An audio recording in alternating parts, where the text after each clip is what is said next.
And today I want to tell you about the ICERs, accepted marks, ranks, further process and आगे का क्या process रहेगा Eicher के regarding.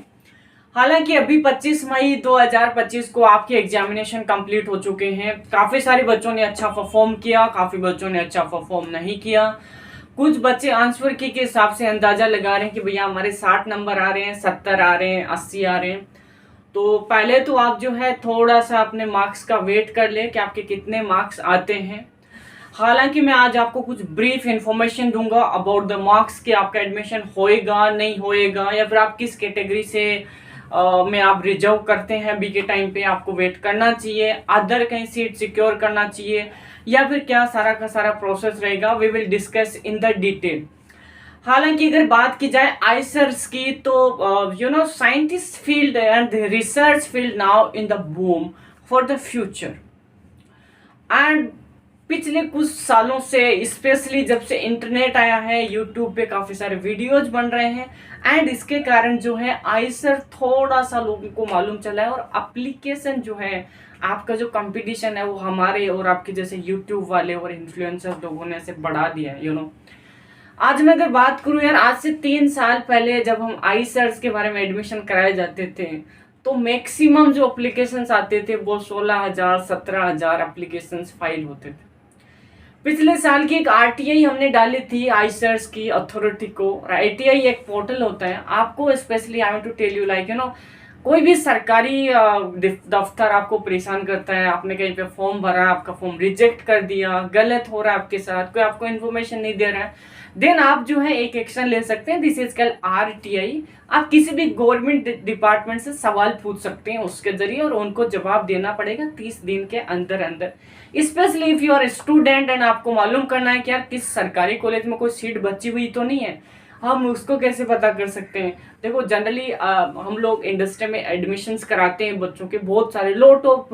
पिछले मेरी तो पूरी जिंदगी गुजर गई approx. Now I am approx 28 years old and I am working since 17 years old to provide the admissions and YouTube corrections or like that। तो जनरली हम क्या करते हैं, हमारा भी एजेंसी, हम लोग एडमिशन्स कराते हैं बच्चों के, ठीक है, चाहे वो साइंटिस्ट हो, चाहे आईसर हो, चाहे आईआईटी हो, चाहे एनआईटी हो। तो स्पेसिफिक जो अच्छे कॉलेजेज होते हैं ना, जो ठीक ठाक कॉलेजेज हैं, हमें लगता है कि हमारा एडमिशन यहाँ पे हो सकता है।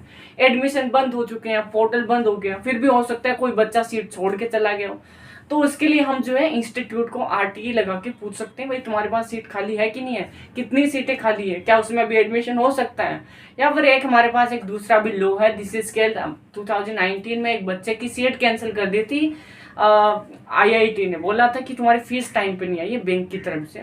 तो फिर सुप्रीम कोर्ट ने रूल लगाया था कि किसी भी गवर्नमेंट इंस्टीट्यूट और सेंट्रल फंडेड इंस्टीट्यूट के पास अगर कोई सीट है एंड बच्चा लायक है, कॉलेज के पास सीट है, पोर्टल बंद हो चुका है, then you are eligible for the admission.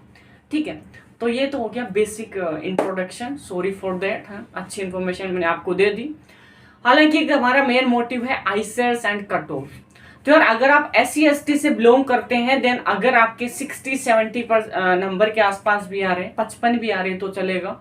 आप मान के चल सकते हो कि 60 नंबर तक SC/ST कैटेगरी ओके हो जाता है। ठीक है, अगर मैं बात करूं जनरल कैटेगरी पे तो जनरली 90-85 के बीच या 90 प्लस रहता है। इस बार आप जो है 100 नंबर पकड़ के चल सकते हो। वैसे तो कट ऑफ तो काफ़ी ज़्यादा है, पेपर भी ठीक ठाक ही था।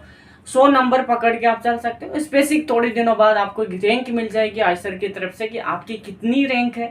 क्योंकि क्या होता है ना कि आप जैसे आपके 100 नंबर आ रहे हैं, हो सकता है 100 बच्चों के 100 नंबर आ रहे हो, राइट। तो फिर उसके लिए आपकी रैंक बढ़ जाती है। ऊपर नंबर से फर्क नहीं पड़ता, फर्क पड़ता है रैंक से। आई बस बात समझ में। हो सकता है सारे बच्चों के 100 में से 100 आ गए, फिर सबको तो सीट नहीं दे सकते। 1 लाख बच्चे हैं, सबने जचा के पढ़ाई की, सबके 100 में से 100 आए। इट्स नॉट पॉसिबल कि प्रोवाइड द एडमिशन टू सारे बच्चे। तो उसके लिए रैंक हम निकालते हैं, रैंक के बेसिस पे जनरली एडमिशन दिया जाता है।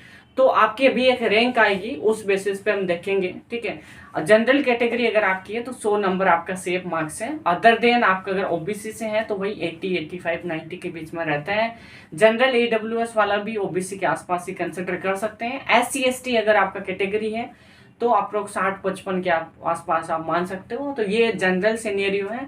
It's depending on the further aspects की क्या प्रोसेस रहेगा। फर्दर अगर मैं आपको आईसर्स के बारे में बताऊं तो जनरली जो है स्पेसिफिक ग्राउंड्स आएंगे। अभी एक राउंड आएगा जिसमें आपको डिटेल दी जाएगी कि हाँ भैया आपका अलॉटमेंट आ चुका है। 3 दिन का अप्रोक्स आपको टाइम दिया जाएगा। उस टाइम लाइन के अंदर अंदर आपको फीस और डॉक्यूमेंट सबमिट कर देने हैं।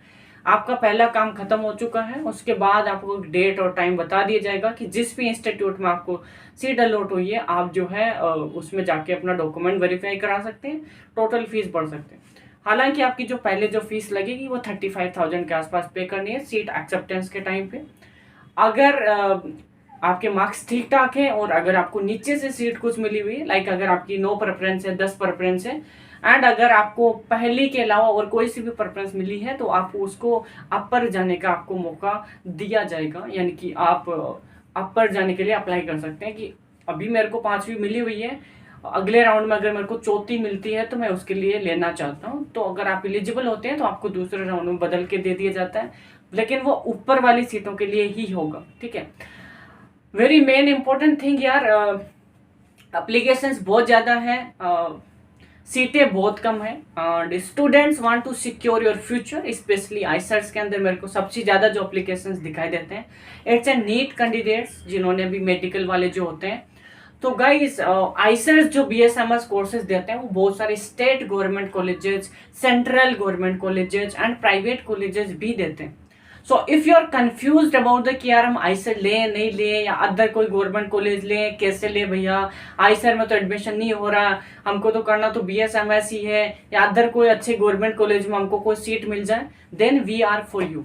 We can help you to provide the 100% government colleges seats in the especially in the government college, state government college and many other institutions जो कि आपके लिए बेस्ट है, आपको अलॉट हो सकता है। एंड अदर कुछ लूप होल्स है जिनके जरिए आपका इजीली एडमिशन हो सकता है काफ़ी अच्छे अच्छे इंस्टीट्यूट्स के अंदर अगर आप कुछ टेक्निक्स यूज करें तो, specific under the constitution sections जो कि हमको दिए गए हैं। मैंने जैसा कि आपको बताया 8E एक्ट आपके लिए एक बहुत ही बड़ा उजागर ऑप्शन हो सकता है। सुप्रीम कोर्ट के कुछ नॉर्म्स है जिनका आप यूज करके इजीली कुछ ना कुछ जुगाड़ लगा सकते हो कॉलेजेस के अंदर। और भी अगर आपको डिटेल इन्फॉर्मेशन चाहिए आप हमारे नंबर पे कॉल कर सकते हैं। मैंने अपना WhatsApp number and helpline number mention किया है। हमारी टीम आपको पूरा डिटेल्ड में गाइड करती है। एंड ऑल्सो आप अगर हमारी तरफ से जाना चाहते हैं then over team can take over और काउंसलिंग एंड आपका पूरा का पूरा सफर हमारे साथ ही तय होता है और आपको एक अच्छे कॉलेज में ले जाके लैंड करा देते हैं। That simple. Thank you so much and no worry guys, IISERs के अंदर बहुत ही ज़्यादा वैसा कोई सीन नहीं है। Admission is very simple process and अगर आप इस मार्क्स क्राइटेरिया में आते हैं देन ओके, अदर देन आप हमारी टीम की हेल्प ले सकते हैं to get the good institutes, engineering colleges, NEET colleges and many more. We can help you. ठीक है, फ्री ऑफ कॉस्ट है, हम आपसे कोई पैसा चार्ज नहीं करते हैं। पहले आपको बिल्कुल फ्री ऑफ कॉस्ट फुल ज्ञान देते हैं, उसके बाद आप डिसाइड कर सकते हैं। Thank you.